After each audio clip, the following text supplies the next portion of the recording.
Alhamdulillah, wassalatu wassalamu ala rasulillah wa ala alihi wa sahbihi wa mawalah. Amma ba'du faya ibadallah, usikum wa iyaya bitaqwallah, fa innal jannata u'iddat liman ittaqah. Qala ta'ala fil Qur'anil Karim, a'udzu billahi minasy syaithanir rajim. Bismillahirrahmanirrahim. Ya ayyuhalladzina amanu taqullaha haqqa tuqatih wa la tamutunna illa wa antum muslimun. Jamaah rahimakumullah, bahasan kita adalah hadis yang diriwayatkan oleh An-Nasa'i dari Aisyah tentang ayun nisa khair. Nah, insyaallah sekarang bagian terakhir ya. Bagian B, dan sanad, sarah, komentar para ulama telah saya sampaikan, juga beberapa ibroh, dan posisi sekarang beberapa implikasi, yaitu beberapa implikasi dari hadis ini tentang istri ideal. Yang pertama, menjadi pesona, ya, pesona bagi suaminya karena cantik lahir dan batin.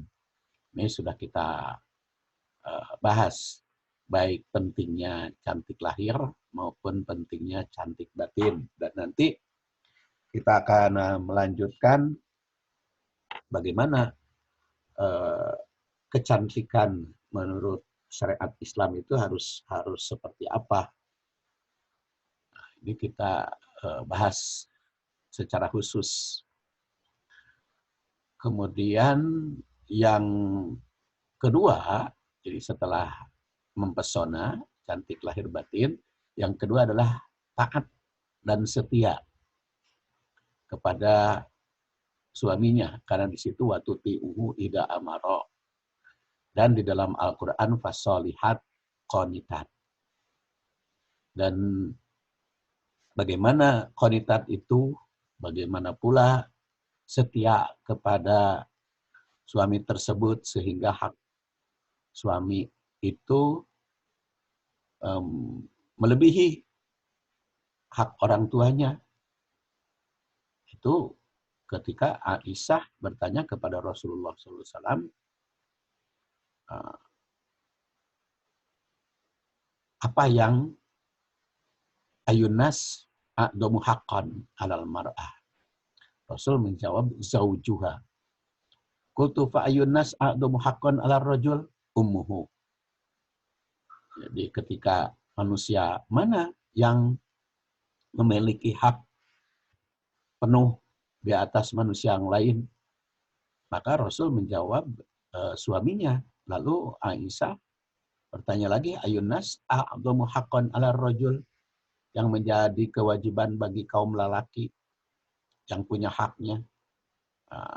Beliau menjawab ummuhu, ibunya. Makanya ibunya itu haqqul mar'ah ala zaujihi. Makanya ada kemarin itu rame-rame seorang anak menggugat ibunya ke pengadilan. Ya, kalau secara hukum Islam tidak bisa menggugat ibunya ke pengadilan, karena dia harus hormat dan taat kepada ibunya tersebut. Dan sama halnya istri kepada suami. Baru suami kepada istri kalau tidak memenuhi hak dan kewajiban itu bisa digugat. Tapi kalau seorang anak laki-laki menggugat ibu, itu nggak bisa dilakukan. Dan istri yang tidak taat pada suaminya itu akan memikul risiko yang cukup berat, sebagaimana disabdakan oleh Rasul SAW, idza da'ar rajulu imra'atahu ila firasihi fa'abat fama taghadban 'alaiha la'anat al malaikah hatta tusbih. sehingga dikutuk oleh malaikat sampai pagi. Nah sekarang bagaimana jaminan istri setia? Bagaimana kalau tadi ancaman bagi istri yang tidak setia, sekarang jaminan dari Rasul bagi istri yang setia. Maka Rasulullah SAW bersabda, "Idza sholatil mar'atu khamsaha wa shamat syahraha wa hassonat farjaha wa ata'at ba'laha dakhalat min ayyi abwabil jannah sya'at." Apabila seorang istri patuh, setia menjalankan sholat 5 waktu, saum di bulan Ramadan, somat syahraha, kemudian wahassonat farjaha, menjaga farjinya, menjaga kelaminnya, tidak disalurkan, tidak digunakan apapun selain untuk suaminya, wa ata'at ba'laha, dan dia setia taat kepada suaminya, dakhalat min ayyi abwabil jannah sya'at, maka dia akan masuk surga dari mana saja dia, dari pintu mana saja yang ia kehendaki, itu dijamin akan masuk surga. Di hadis ini berisi jaminan bagi istri yang taat setia pada suami. Bila ia menegakkan sholat, saum, dan menjaga keharmonisannya, itu akan masuk surga. Jadi taat kepada suami disertai taat kepada Allah Subhanahu wa Ta'ala. Dengan demikian, istri yang setia pada suami bukan hanya meraih derajat sebagai wanita terbaik, sebagai khairun nas, sebagai istri ideal terbaik di dunia, tapi juga menjadi ahli surga di akhirat kelak. Nah, perintah suami yang mesti ditaati istri tentu saja yang tidak bertentangan dengan syariat Islam. Karena jika perintahnya itu bertentangan dengan syariat, maka yang mesti ditaati otomatis syariat Allah Subhanahu wa Ta'ala dan Rasulnya. Siapapun tidak dibenarkan menaati suatu perintah yang bertentangan dengan perintah Allah Subhanahu wa Ta'ala. Karena Rasul bersabda, la ta'ata li makhlukin fi maksiatil khaliq. Tidak ada ketaatan kepada makhluk di dalam maksiat kepada Khalik. Jadi itu merupakan ketentuan dari Rasul. Jadi yang ditaati itu hanya yang sesuai dengan syariah. Kemudian istri ideal yang ketiga, sifat yang ketiga, itu tidak bertentangan dengan suami. Ini kriteria ketiga ya. Jadi setelah yang pertama mempesona, kedua setia, ketiga adalah tidak bertentangan. Jadi istri yang baik atau istri ideal tidak bertentangan dengan suami sebagaimana tersirat di dalam hadis yang kita bahas, wala tukhalifuhu. Dia tidak bertentangan, tidak melakukan hal-hal yang tidak sesuai dengan apa yang diinginkan oleh suami. Di istri dia itu tidak bersikap, berucap, dan bertindak yang kurang disenangi suaminya. Jadi ucap, sikap, dan tindakannya itu selalu yang menyenangkan. Hal ini merupakan tanggung jawab istri yang sangat penting dalam rangka menjaga keharmonisan keluarga. Karena kan sekarang banyak fenomena di masyarakat. Sehingga suami ada yang menyiksa istri, ada yang menyimpang, ada juga yang sampai membunuh, ada juga yang sampai membakar, ada yang sampai menyiram dengan air keras, selidik demi selidik, ternyata karena si suaminya mengajak istrinya, lalu istrinya tidak mau. Nah, ini mungkin emosi. Ya. Maklum, laki-laki itu kalau kebutuhan biologisnya tidak terpenuhi, naik, emosi, marah, yang kalau dibantahnya secara keras, dibantahnya secara tidak baik, akan timbul pertengkaran.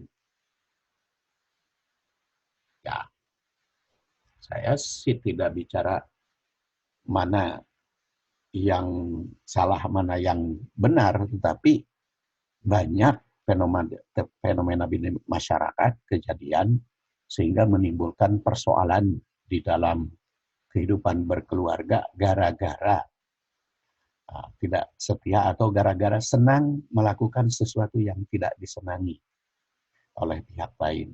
Tentu saja istri melakukan sesuatu yang tidak disenangi suami akan timbul pertengkaran. Sama juga suami melakukan yang tidak disenangi oleh istri, akan timbul percekcokan yang menjurus kepada kekerasan akhirnya. Jadi ini merupakan tanggung jawab istri yang sangat penting. Tidak boleh bertentangan itu dalam rangka menjaga keharmonisan.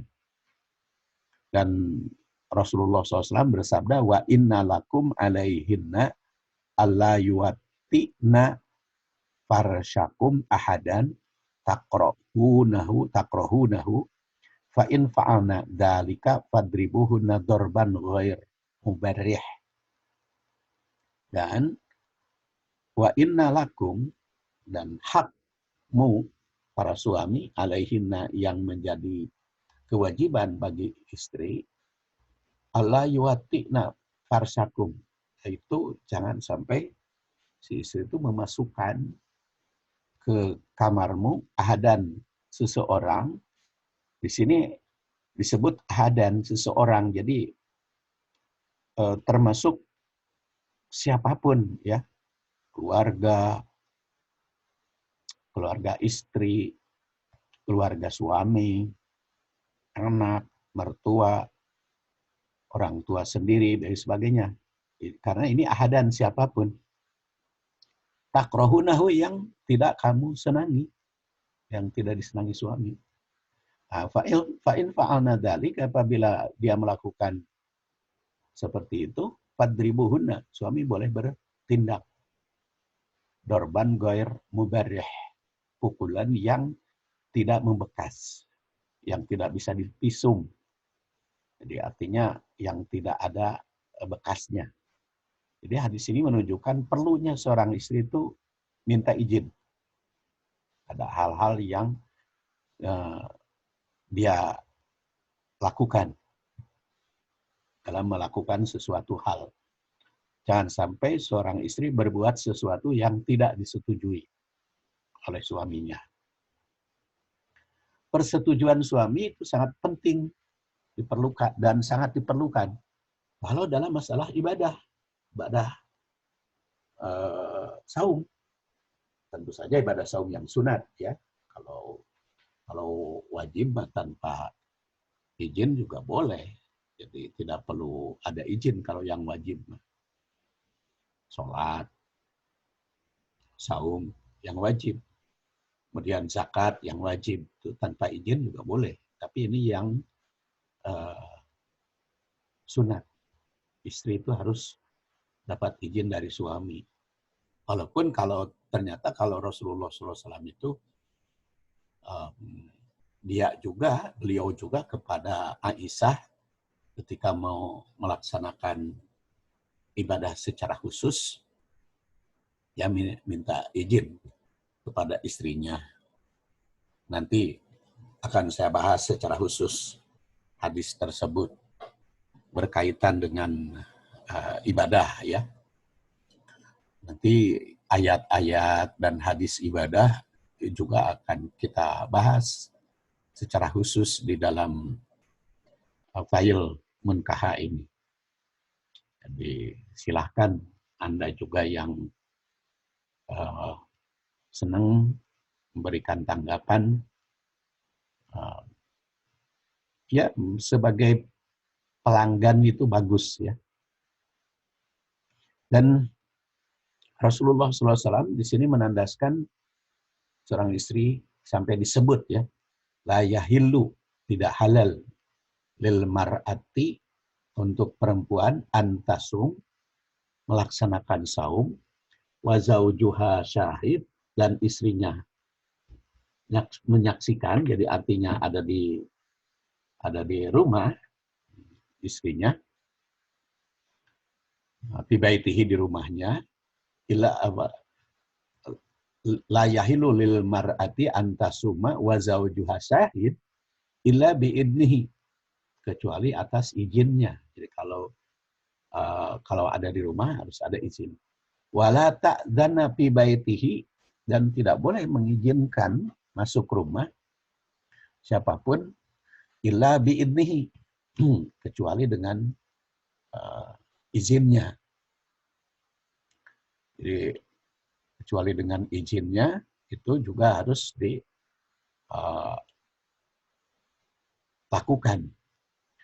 Dan wama anfaqat, begitu pula tentang yang dinapakahkan.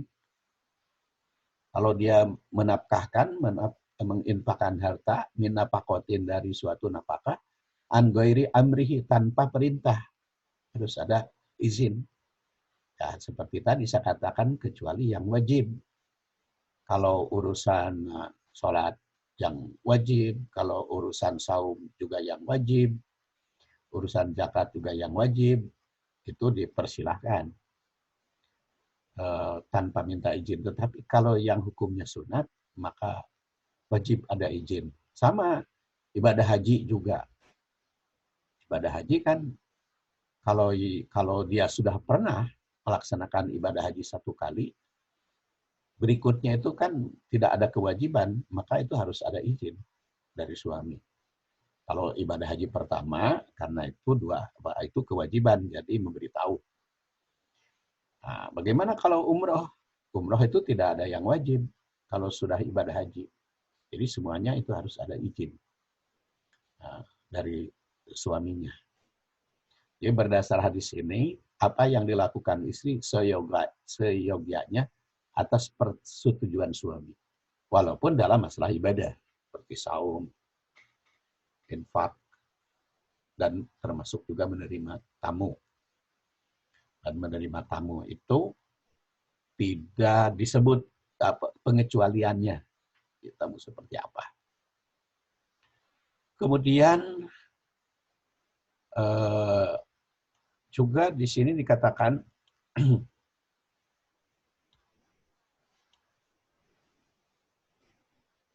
istri yang melakukan sesuatu yang tidak menyenangkan suami akan memikul risiko yang berat. Sebagaimana disabdakan oleh Rasulullah SAW yang sudah saya kutip tadi, idza batat al-mar'ah hajirah fi rasa zaujiha la'anat hal malaikah hatta tusbih. Kalau seorang istri tidak mau memenuhi apa yang dibutuhkan oleh suami tanpa sebab syar'i, umpamanya tidak dalam keadaan haid atau tidak dalam keadaan sakit yang membahayakan, pokoknya mah haroream karena dalil hoream, maka itu la'anat hal malaikah hatta tusbih. Malaikat itu mengutuk si perempuan tersebut sampai subuh. Jadi kalau malam yang mau si suaminya, tapi istrinya membantah tanpa ada sebab, maka dikutuk oleh malaikat. Makanya kasihan ya, istri itu berbahaya kalau kita taat itu. Makanya supaya tidak ada kutuk mengutuk, harus ada saling pikarido. Oleh karena itu istri yang baik, ideal, selalu bersikap dan bertindak yang tidak menyalahi suaminya. Sedangkan jaminan bagi seorang istri yang dapat menyenangkan, maka seperti tadi, ayyuma mra'atin matat wa zaujuha anha radin dakhalatil jannah. Kalau seorang perempuan atau seorang istri itu meninggal dan istrinya sedang ridho, sedang senang karena mendapat perlakuan baik, dakhalat jannah, jamin oleh Allah akan masuk surga.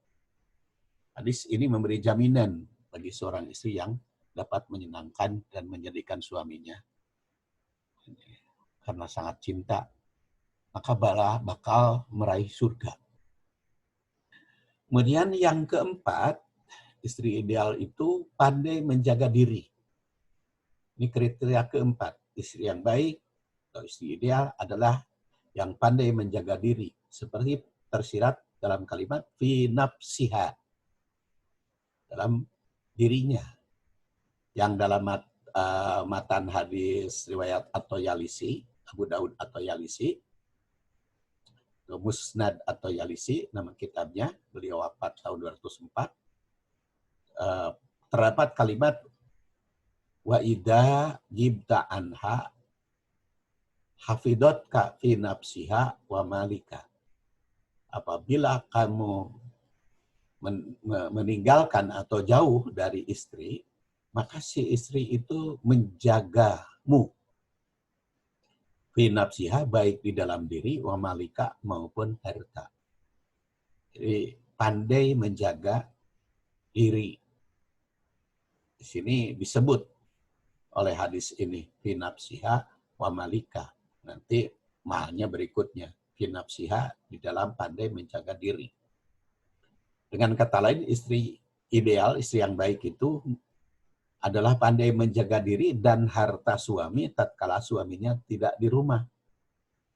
Jadi pandai menghemat kalau urusan harta, atau pandai mana yang dimanfaatkan, yang digunakan sesuai dengan kebutuhan, bukan sesuai dengan keinginan.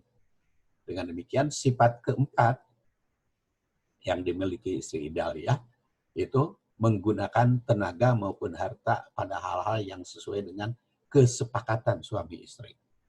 Baik di depan suami maupun di belakangnya. Dan dalam Al-Quran disebut hafidot lil ghaib bima hafidullah. Surat An-Nisa. Jadi istri juga akan menjadi pemimpin menggantikan suami kalau suaminya tidak ada. Jadi pemimpin keluarga. Posisinya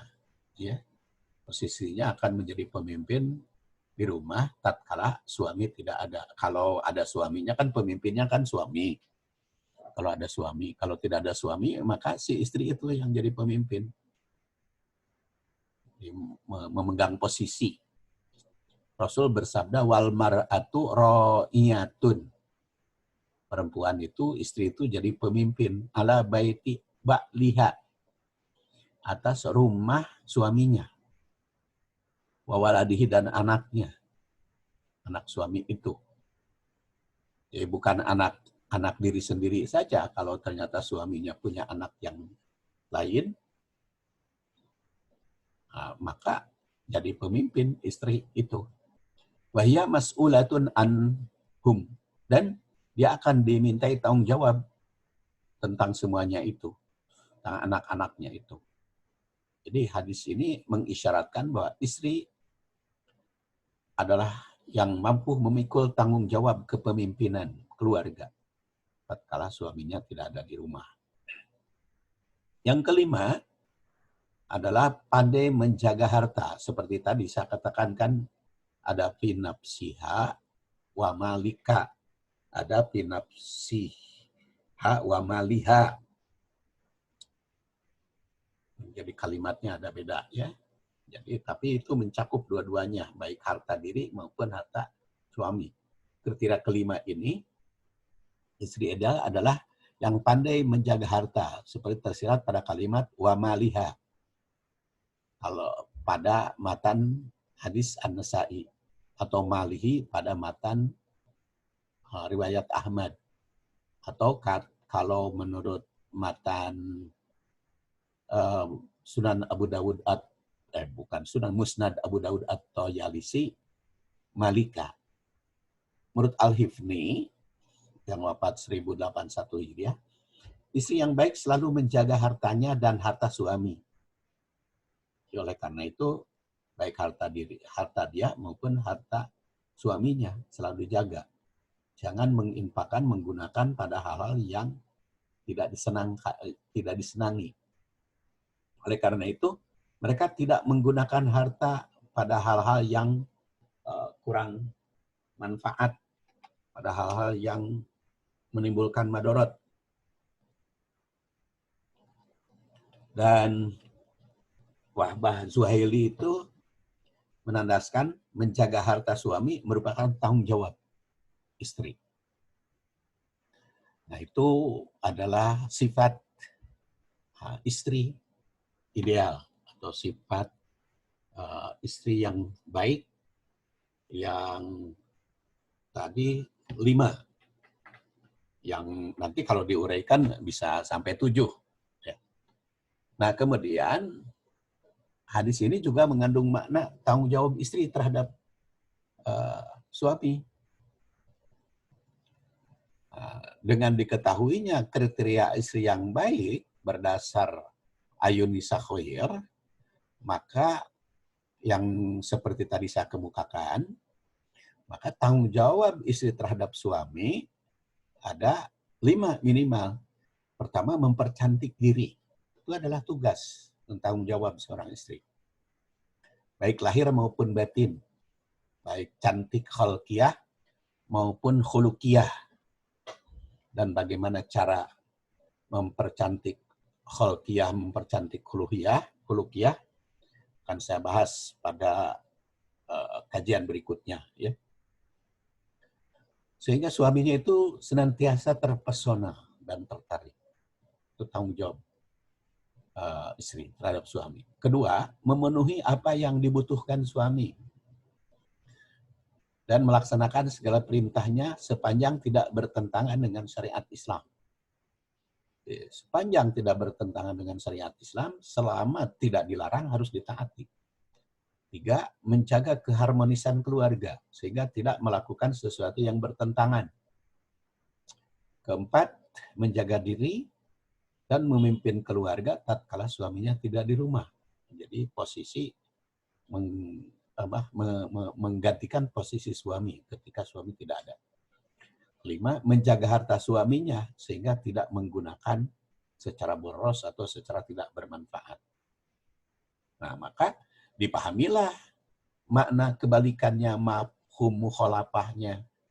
Ada hak istri dari suami berdasar hadis ini. Karena setiap ada kewajiban, tanggung jawab, pasti ada hak yang mesti diterima. Nah, itu istilah kajian hadis itu mafhum mukhalafah atau mafhum mukhalafat. Dan tersirat di dalam hadis ini, karena ada setiap ada kewajiban, pasti ada hak yang mesti diperoleh.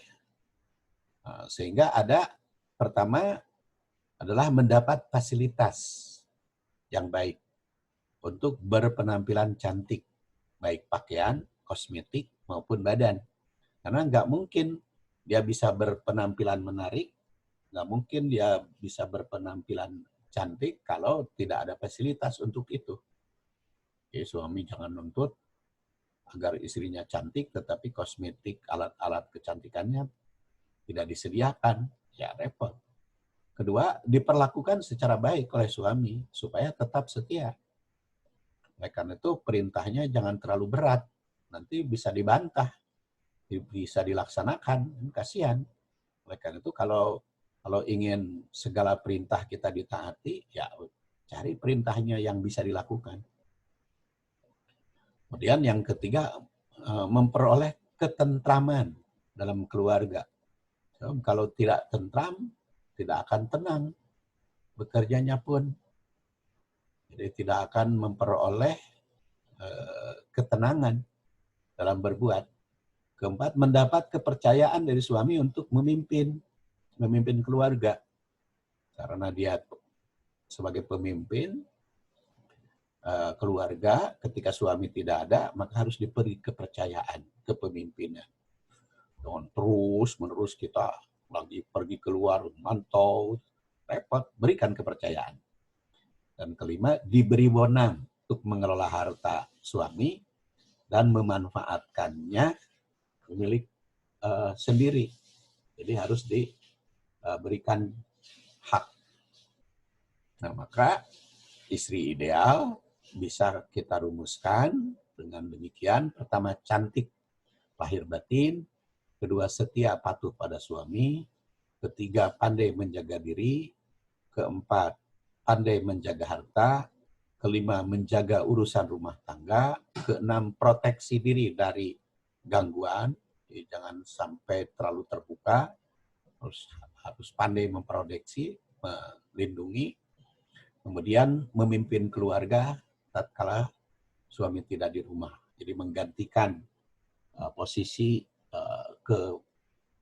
kepemimpinan supaya berjalan ya sesuai dengan apa yang dituntun oleh Allah dan Rasul-Nya. Nah, jamaah rahimakumullah, tanggung jawab istri dalam rumah tangga maka mempercantik diri baik lahir maupun batin. Kemudian kedua, memenuhi apa yang dibutuhkan suami, melaksanakan perintahnya sepanjang tidak bertentangan dengan syariat. Ketiga, menjaga keharmonisan keluarga sehingga tidak melakukan sesuatu yang bertentangan. Keempat, menjaga diri, memimpin keluarga. Dan yang kelima, menjaga harta atau menjaga kesehatan jasmani, rohani, maupun ekonomi. Jasmani tadi mempesona, rohani cantik kebatiniahnya, dan ekonomi tentang harta. Saya kira cukup kajian hadis Ayun Nisa Khair. Mudah-mudahan ada guna dan manfaatnya. Kita akan bergabung nanti dalam kajian hadis yang lainnya. Sambungan dari hadis ini adalah tentang cantik khuluki dan cantik kholki. Subhanakallahumma wa bihamdik. Asyhadu an la ilaha illa anta astaghfiruka wa atubu ilaik. Assalamualaikum warahmatullahi wabarakatuh.